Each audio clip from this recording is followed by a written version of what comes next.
নজর রাখবো আরো এক বড় খবরের দিকে। আরজি কর কাণ্ডের তদন্তের গতি বাড়ালো সিবিআই এর বিশেষ তদন্তকারী দল। আপনাদের আবারও জানিয়ে রাখি, আরজি কর কাণ্ডে তদন্তের গতি বাড়ালো সিবিআই এর বিশেষ তদন্তকারী দল। এবার ঘটনার পরতে পরতে লুকিয়ে থাকা প্রভাবশালী তথ্যের সন্ধান করতে পানিহাটি শ্মশান ঘাটে পৌঁছালেন কেন্দ্রীয় গোয়েন্দারা।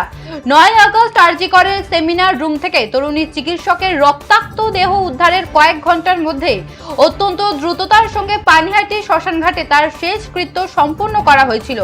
শুরু থেকেই চিকিৎসকের পরিবার এবং আন্দোলনকারীরা জুনিয়র ডাক্তারদের অভিযোগ ছিল প্রমাণ লোপাটের উদ্দেশ্যে পরিবারের মানসিক পরিস্থিতি বিবেচনা না করে পুলিশ ও হাসপাতাল কর্তৃপক্ষ তড়িঘড়ি দেহ দাহ করার চরম তৎপরতা দেখিয়েছিল।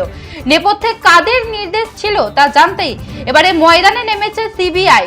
যে খবরের দিকে নজর রাখছি, খুলেছে আরজি কর ফাইলস। এবার পানিহাটি শ্মশানে হানা দিল সিবিআই। তদন্তের গতি বাড়ালো সিবিআই এর বিশেষ তদন্তকারী দল। তড়িঘড়ি দেহ দাহ করার নেপথ্যে কাদের নির্দেশ ছিল তা জানতে এবার ময়দানে নেমেছে সিবিআই।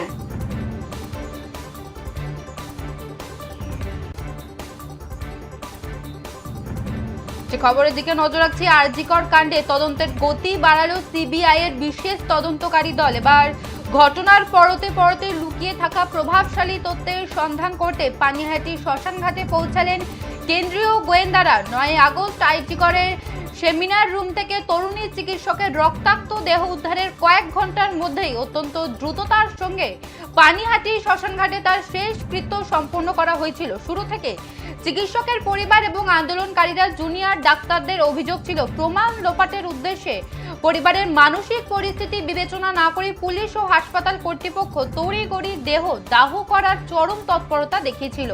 নেপথ্যে কাদের নির্দেশ ছিল তা জানতেই এবার ময়দানে নেমেছে সিবিআই।